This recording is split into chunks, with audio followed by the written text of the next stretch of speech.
It's time for a cup of coffee with Will and Chris at Slumberland Furniture.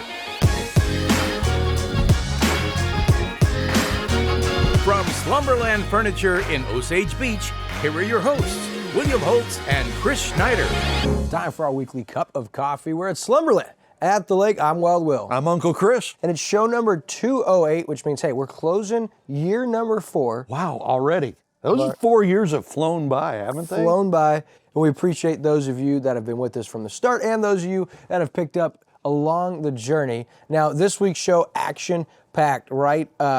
Big hotel project coming from Jeff Tagedoff. Yeah. That guy's busy. Oh, I'm telling you what, he's going to become Mr. Lake of the Ozarks pretty soon with the theme park, the apartments. Now he's thinking about building a hotel. Another hotel. Hey, couple local school district. Camden names their new superintendent, School of the Osage. Ongoing search. We'll tell you about that. Plus, hey, the crazy license plate reader situation with presiding Commissioner Skelton. Guess what? It's back. No. Yeah, it's back. We'll talk a little bit about that situation. Plus, Osage Beach, the city of Osage Beach, been incredibly busy to start 2025. We got some fun local headlines. The inauguration of President Donald Trump. I cried. It was so great. I did too. Winter events at the lake, and the Kansas City Chiefs headed to their 7th straight AFC championship game. That and a whole lot more. Who they playing? I don't know. We'll tell you about that and more after this from Slumberland at the lake. Hey everybody, it's Daryl Cunningham with Slumberland Furniture at the Lake. This week starts our President's Day sale. Not only are you going to get great discounts for every room of the house, but on top of that, you're going to get 0% interest financing for 36 months. Don't forget, we deliver the entire lake area, so come check it all out. Slumberland Furniture, where we're bringing happy home. All right, as we get right into it, make sure you tell them that Wild Will and Uncle Chris sent you when you do come in and see him here at Slumberland at the lake. So we're going to get right into it. Football, we'll talk about it later. You got the Chiefs, I got the Bills. Don't go anywhere. We're going to talk about that, or as some of you would say, the Kansas City referees and the Buffalo Bills. Just got to get some feathers ruffled a little bit to you Chiefs fans out there. I play. But hey, first, let's talk local. Jeff Tagedoff, the developer with Oasis, Lakeport Oasis, the $400 million amusement park. Well, he announces another massive purchase. How about this? Okay, so Jeff Tagedoff planning another major hotel on the lake, and he's got an infamous spot under contract already on this. Tagedoff told Lake Expo that his investment team has a contract to buy 33-acre spot right off of Passover Road, really, and it's real close to where the theme park is and where they're putting in the Marriott. So the famous John Q. Hammonds had this under contract to build a 15-story, 320-room luxury hotel about 20 years ago, and that all fell apart, fell through legal action, and then he passed away. So it's just been sitting there. So Tagedoff says his team's plans are still very preliminary, but he anticipates a major brand hotel with somewhere between 220 and 250 rooms.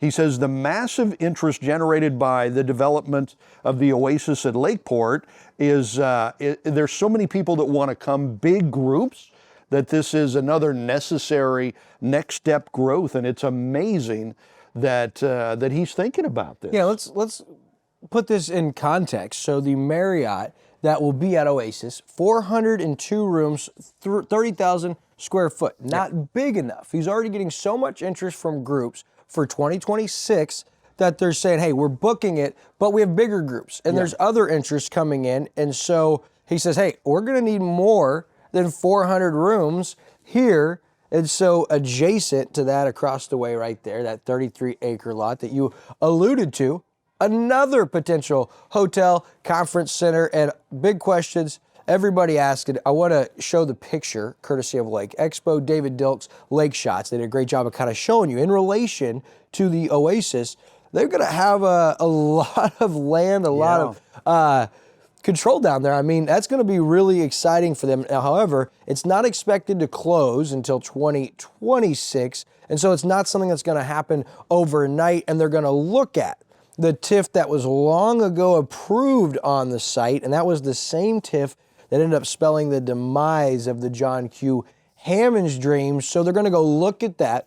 So there's transparency there. Any questions of will there be a TIF? Absolutely, there's plans for a TIF. They're going to look at the one that existed back then, and it's going to be a long process. They're going to do some feasibility studies. They're going to do some cost analysis and some potential entertainment components. And I talked with developer Tegetthoff, and he goes, we just have seen the need. Like, people love Lake of the Ozarks. He goes, it is heaven. You guys have something special. He goes, and people don't just now see that at the state level and at the national level. He goes, people are taking note of that at the global level. And so this is the third, as you mentioned, project for developer Jeff Tegetthoff. And I have no doubt that he has many more coming past this. But this is substantial. And whether you like it or not, like you said, Jeff Tegetthoff is now going to be becoming Mr. Lake of the Ozarks. The Gary Pruitt, the Foster family, some of those, he is going to be in the echelon with those guys as far as all that he has going on, the developments, the businesses, things he's built, money he's invested, TIF and abatements he's been a part of. And so it's a lot going on, and he is uber aggressive, Yeah, as you see. and don't forget about the mall. Mall's under contract. We don't know what they're going to do with that, but that is in the process of becoming something new and big as well. So there's a lot of big things happening in Osage Beach right now. Yeah, and with that, we'll tell you real quick, Osage Beach has been busy, and since we told you about that, I want to also tell you about a couple other things. We're talking about the Outlet Mall. We'll announce on KRMS this week, Osage Beach looking at establishing entertainment districts. This is big. Yeah, so when the Osage Beach Board of Aldermen get together a little bit later this week, it might happen after, you see this after they get together, but they're expected to act on a resolution in support of what they're calling proposed, lakefront entertainment districts. All right, so proposed legislation, if passed, would allow the creation of these districts within Osage Beach where open containers can be carried out of licensed establishments through common areas and into other licensed establishments, provided open container does not leave that district. And so these districts would kind of be their own little areas where people could move around and not be have a problem with the open container law and everything. The bill would give the city local control over these districts. So it's a fascinating idea, probably a really good idea for business. Sure, and if you're wondering, what would that look like, this could be misunderstood as far as, oh, look, everyone's going to be running around drunk and out of control. Well, think of downtown Disney, like Disney Springs, or think of the Branson Landing, and they listed reasons behind this support. The city of Osage Beach said was Lakeport Oasis and the Outlet Mall developments. And so you look, it kind of gives you an idea. We already know that the Oasis development is going to have shopping and restaurants, the amusement park, the hotel and conference center, along with the water park. And so I envision lots of restaurants, lots of shops, lots of outdoor things for the families to do. So yeah, you're going to be able to carry them outside. I think that's what you see in some of those big areas. And then the Outlet Mall development, that gives us a little glimmer. At least the city of Osage Beach won't tell us exactly what they know is going on. But if they say the reason, the Outlet Mall development, that we would want entertainment districts for open containers, you start envisioning what the Outlet Mall development could become. High-level apartments, maybe, parking garages, then you'd have shops and restaurants and maybe amusement rides, things of that nature.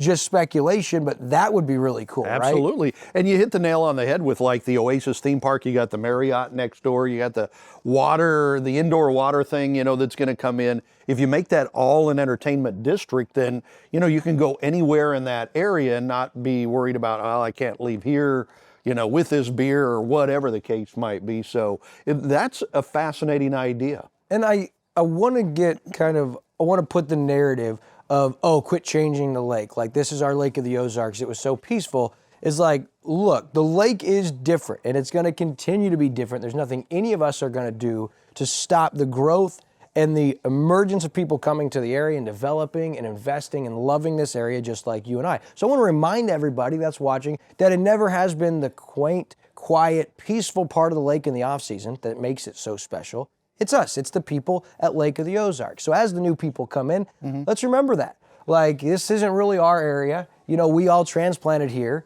You know, and it is booming, it is growing, it's going to look different. So the idea of, as you drive over the Grand Glades Bridge and now see that entertainment district, it's going to be different, it's going to be wild, it's going to be... And there's going to be more than one. I mean, I'm sure the Strip will probably become an entertainment district, the whole Strip area and everything like that. Pin Seekers, I mean, George Tucker with the Strip, you said the new entertainment district. There's so many things happening, a lot of momentum, and one which I wasn't sure what the significance as it was the Israeli Consul General of Miami visited Osage Beach. They called it the Meeting of the Minds, according to KRMS, and the topics were trade and tourism. So Consul General Mayor Elbaz Starinsky, and if you recognize that name, it's because he's incredibly close to President Trump. President Trump thanked him numerous times over the course of his campaign. And so then Deputy Consul General Elliot Black as well met with Mayor Harmison and Jeff Tegethoff in the city of Osage Beach, and they surveyed the ongoing project. The Consul General was in Missouri to attend Governor Kehoe's inauguration last Monday, and you wonder, like, what's going on there? Well, Israel's incredibly pro-Trump. They're big into development, and a lot of the Consul General, they're kind of in charge of development and land and getting farm developments going. And so this particular Consul General, Mayor Elbaz Starinsky, is Florida, Missouri, Kansas, and Arkansas. And so while he was in Missouri for the governor's inauguration, he reached out to Jeff Tegethoff and he said, look, I've never seen Lake of the Ozarks. I've always wanted to. I've heard lots about it. I'm going to be in Missouri. Is there any way we can go down and meet with the mayor? And I want to see your new project. And so Jeff Tegethoff made that happen. And the Consul General was like, this place is unbelievable. And remind you, he saw it in a frozen January state. Right, yeah. Not in... He's going to love it in the summer. Shoot. Right.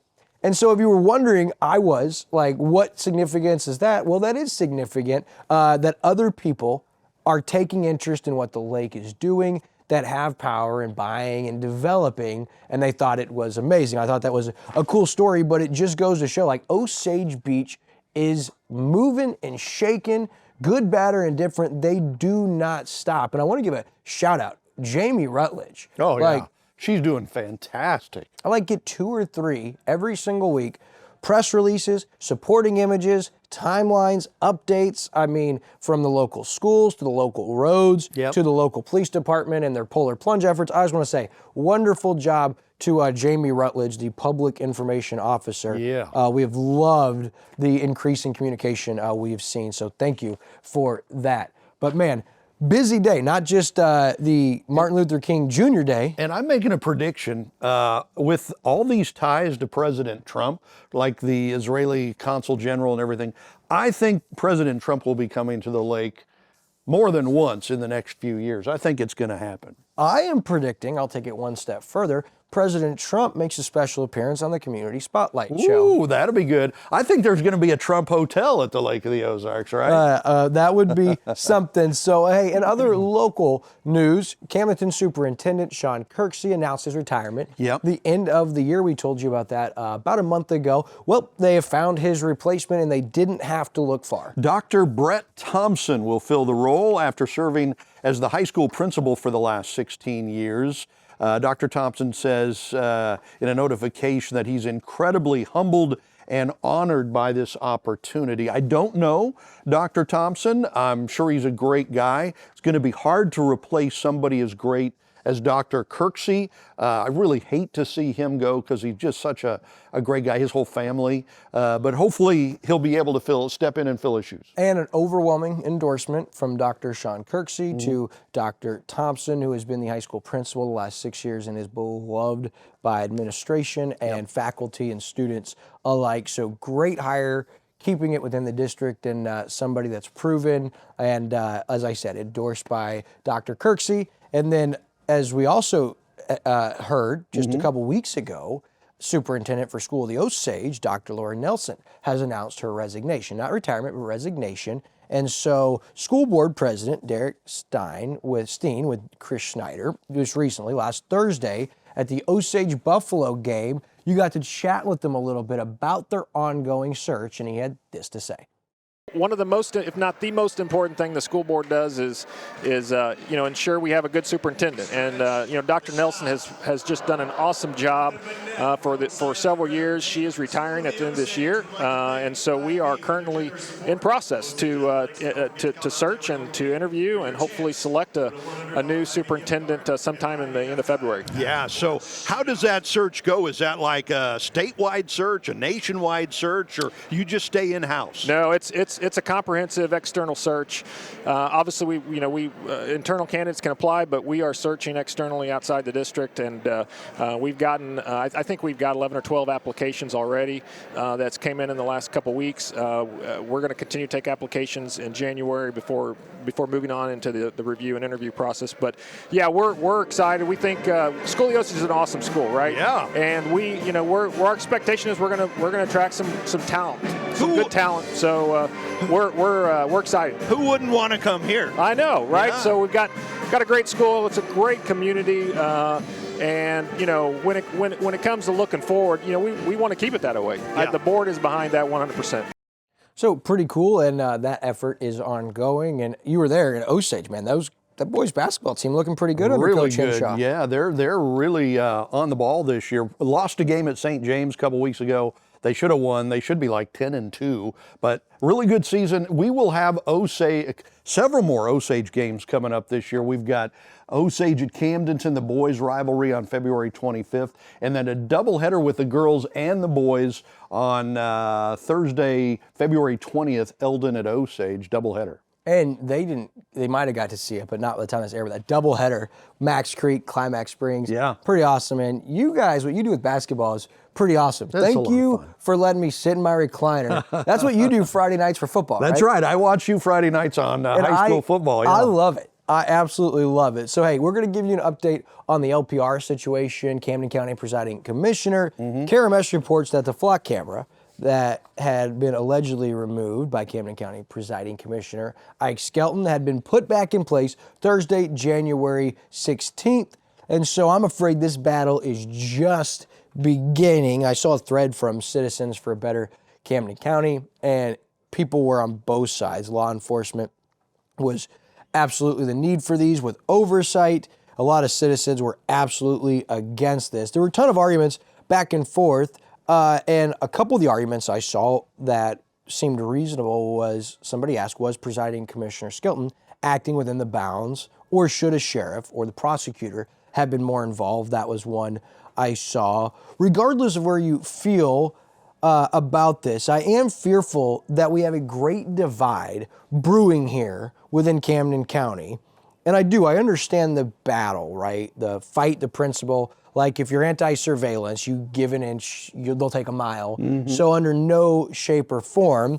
And so I wanted to ask a few people. So I asked numerous people in law enforcement what their take was. And a lot of them actually said, we like them, but we want oversight. And one local officer told me that he would like to see a committee or a watchdog committee of citizens that were able to make sure that information wasn't abused. And I don't know what that looks like, but I was encouraged by the thought that law enforcement also wanted to protect those rights, because this is what this is all about, right, is citizens' rights. However, one officer asked me a question that got me thinking really hard about this. They say, Will, your dad, somebody, an illegal alien, let's say, that's a sex trafficker, kidnaps your daughter from your house. 10 minutes later, when you realize she's gone or you finally are able to call somebody, you want to tell the local law enforcement officers to quit being lazy, to be diligent, to buckle up and do their job because you don't want your rights infringed upon, whatever rights those might be.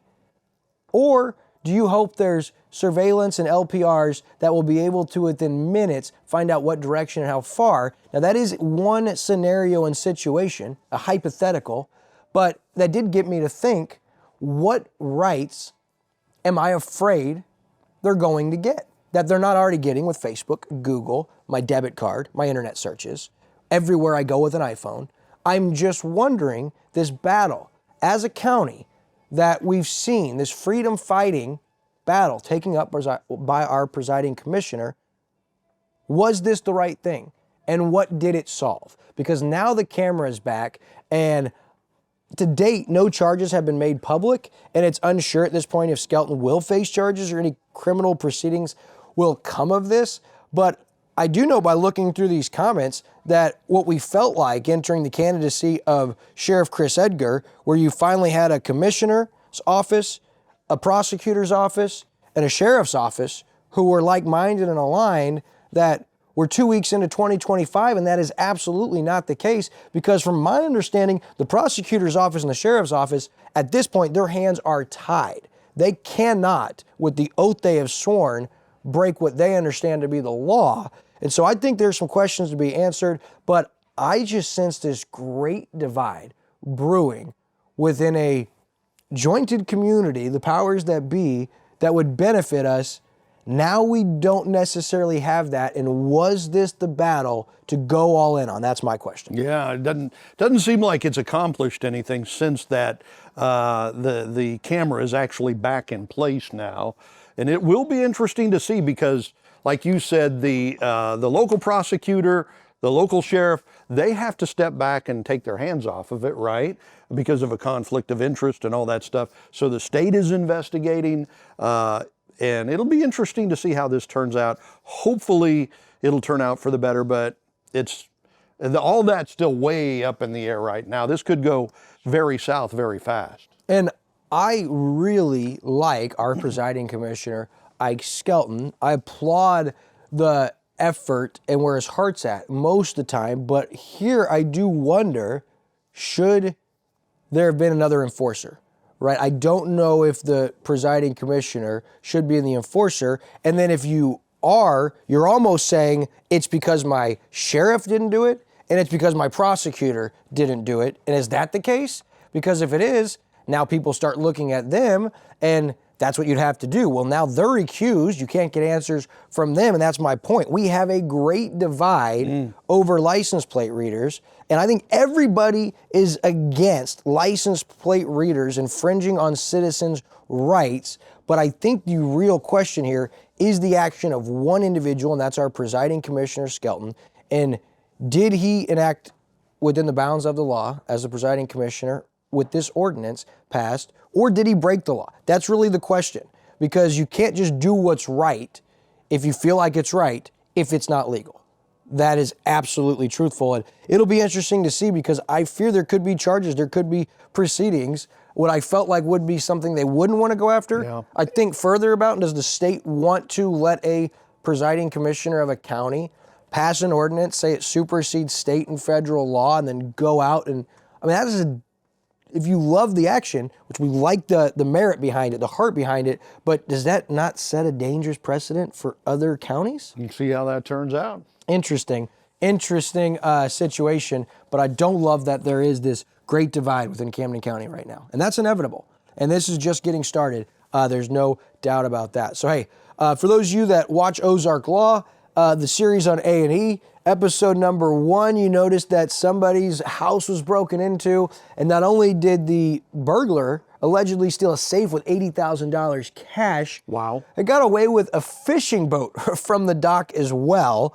And so people were wondering what happened to that boat. Well, our friends at Lake Expo reached out to the Missouri State Highway Patrol, and apparently they found it. Yeah, they confirmed Trooper Dylan Green recovered the boat that same night of the episode. Apparently they didn't show it on the episode on TV, though it was not in its original condition. The boat was found wedged against rocks in St. Moritz Cove, upstream from Margaritaville, and so the vessel had sustained damage, was missing several electronics, including the fish finders and all that good stuff. So apparently they didn't put that part on TV, right? They did it, but I thought it was cool. Everybody's watching that series, and Lake Expo reached out to the Missouri State Highway Patrol and found that out. Another cool story, utterly unbelievable. I thought that was pretty great. Lake Expo Farm Pond in Miller County, again, Trooper Dylan Green and Corporal Brian Geyer from Missouri Highway Patrol Water Patrol Division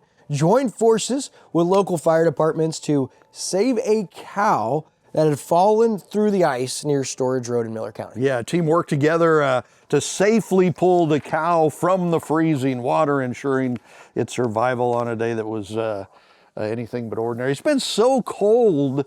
You know, if you fall through the ice, you're not going to last very long, even if you're a big old fat cow, right? I mean, that's going to be some frozen beef right there. I had to do a double take. I'm like, what'd you just call me? All right, so yesterday, a historic day in United States, a historic day globally, as President Donald Trump was inaugurated as the 47th president, and I'm going to call it the craziest political comeback of all time. And so, Uncle Chris, real quickly, what were your overall thoughts and takeaways? I was so happy. I'm a big Trump guy, big Trump guy, always have been. I mean, I know he's over the top sometimes, right, with some of his rhetoric and stuff like that, but I love his policies. I love his principles. I love his America First attitude and everything. I mean, everything he said in his inauguration speech, I was so 100% on board. And I thought it was kind of funny that it was in your face to Biden and Kamala, who are sitting right behind him there.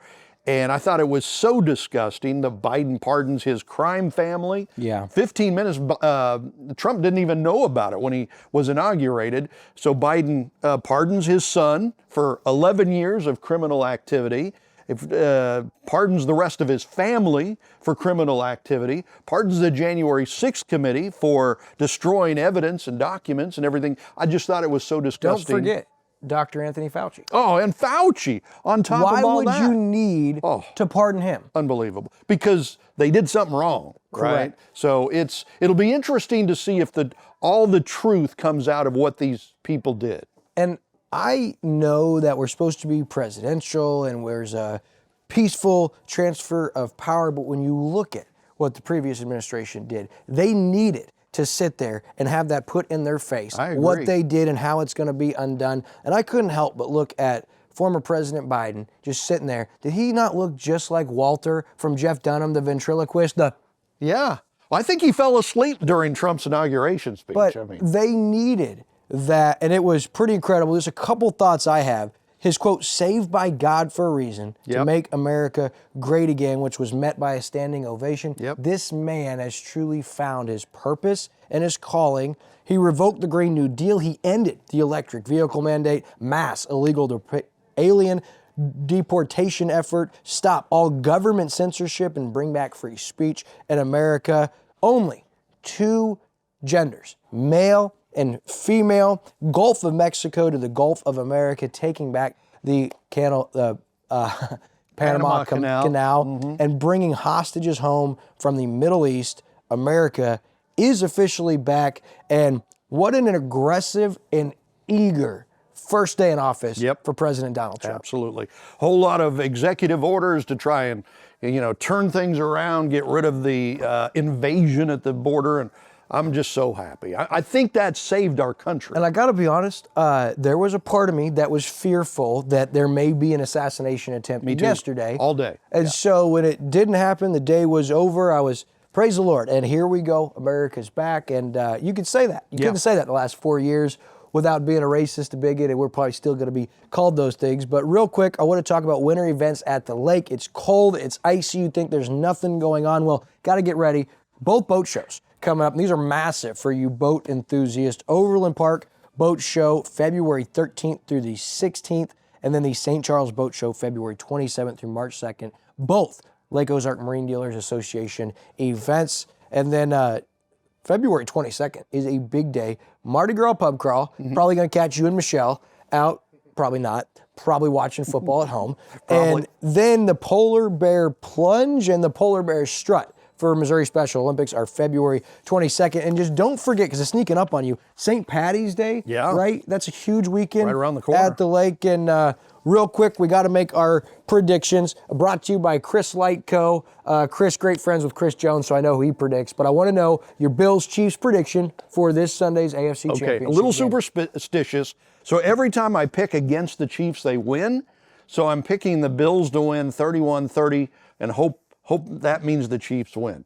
You really want Josh Allen from Wyoming to lose? Yes. Okay, so you're taking the Bills 31-30, hoping it stands true that you predict wrong every time. Right. And I'm predicting the same score as the regular season. Buffalo wins 30-21. James Cook, Ty Johnson, Ray Davis. They're the answer. That's going to be a wrap for the end of year number 4 on Cup of Coffee. We'll see you on episode 209.